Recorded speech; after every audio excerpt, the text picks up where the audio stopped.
नमस्कार दोस्तों, मैं आशुतोष शुक्ला। हर वीडियो बनाते वक्त मैं यही सोचता हूँ कि अब हम यूट्यूब पे आग की तरह फैल जाएंगे, सेलिब्रिटी बन जाएंगे।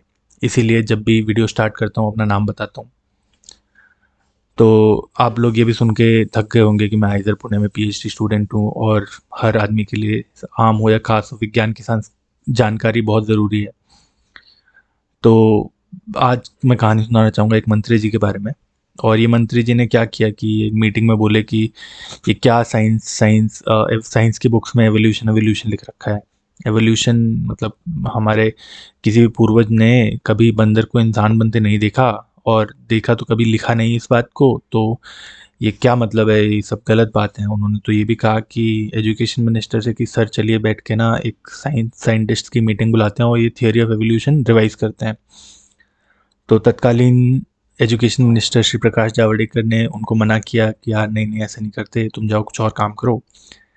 खैर, आइजर में एक प्रोफेसर ने इस वाक्य का सोचा कि फ़ायदा उठाते हैं बच्चों से मज़े लेने के लिए, और बच्चों को बोला कि ये बताओ, बच्चों को कुछ गहरा समझाने के लिए, मज़े लेने के लिए नहीं।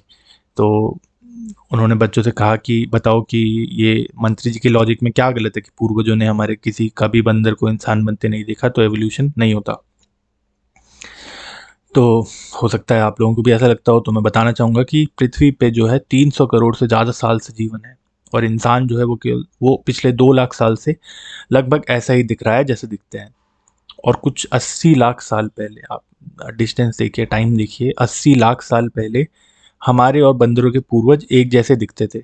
और इंसानों ने कुछ 5000 साल पहले ही लिखना शुरू किया है। और सेल्फी लेना, फ़ोटो बनाना, ये सब तो और बहुत नई मतलब ट्रेंड्स है, बहुत नई मतलब बीमारियां हैं जो भी है। तो क्या हुआ इतने सारे सालों में कि जो भी स्पीशीज़ या प्रजाति है, जीव हैं, उनको टाइम से टाइम बहुत मुश्किलों का सामना करना पड़ता है। तो आप भी देखते होंगे कि सारे इंसान एक जैसे नहीं होते, कुछ लंबे होते हैं, कुछ छोटे होते हैं। ऐसे ही कहिए कि एक जंगल में कुछ हिरण है और अचानक सूखा पड़ता है। तो नीचे घास खत्म होने के बाद जो लंबे हिरण होंगे, वो पेड़ों से मतलब ऊंचे ऊंचे पेड़ों के पत्ते तोड़ के खाएंगे और जिंदा बच जाएंगे। हो सकता है उनका सूखा पार हो जाए। जबकि जो छोटे वाले हिरण है वो नहीं खा पाएंगे और वो मर जाएंगे। तो क्या होगा अगर ये ऐसी स्थिति बहुत लंबे समय तक बनी रहती है? तो जो जंगल होगा उसमें केवल लंबे हिरण बचेंगे। 1000, 2000, 1000, 10,000 साल बाद आप देखेंगे तो उस जंगल में केवल लंबे हिरण होंगे। और हो सकता है हिरण की गर्दन बढ़ती जाए, और ऐसे ही करके हो सकता है आपको जिराफ जैसे दिखने वाले कोई, हिरण से चल के जिराफ जैसे दिखने वाले कोई जीव मिल जाए। तो यहाँ आपका 2-3 महीने में धीरे धीरे वजन बढ़ जाता है या कम हो जाता है, और खुद को ही पता नहीं लगता है। बाद में मम्मी या दादी दिखती हैं तो बोलती हैं कि सूख के कांटा हो गया मेरा बेटा। और ये आप 1000-10,000 साल में होने वाले चेंजेस को तो कैसे ही नोटिस करेंगे, मतलब इंडिविजुअली। खैर, इस प्रक्रिया को एवोल्यूशन कहते हैं, और हाल ही में कोविड की वजह से बच्चों का लोड हल्का करने के लिए एनसीईआरटी ने 10th के सिलेबस में से एवोल्यूशन के बारे में जो पढ़ाया जाता था उसको हटा दिया।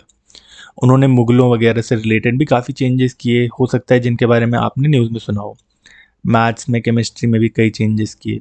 पर कई सारे टीचर्स एंड प्रोफेसर्स को लगा कि जो एवोल्यूशन के बारे में पढ़ाया जा रहा है वो हटा देना बहुत गलत है।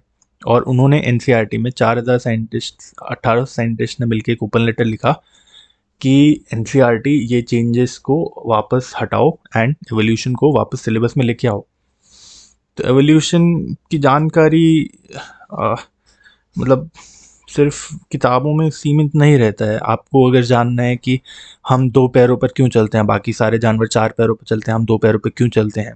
क्यों आजकल ऐसे एंटीबायोटिक्स हैं जो काम नहीं कर रही हैं? आप एंटीबायोटिक रेजिस्टेंस वगैरह के बारे में सुन रहे होंगे। ऐसा क्यों होता है कि एंटीबायोटिक्स एकदम से काम करना बंद कर देती हैं?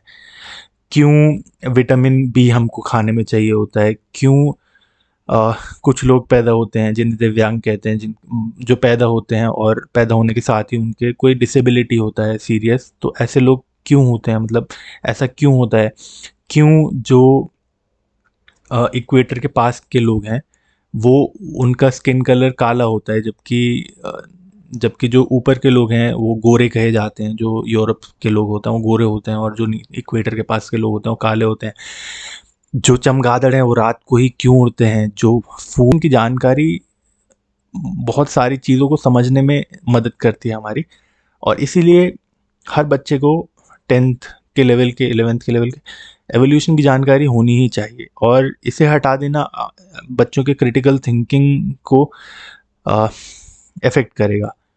तो खैर, अगर आप लोगों को ये लेटर पढ़ना है तो मैं लिंक करूँगा वीडियो डिस्क्रिप्शन में। And Hello people, please like the video, comment on it, subscribe our channel and comment on it, comment below. Comment below, press the bell icon, subscribe to our channel and press the bell icon. 1, 2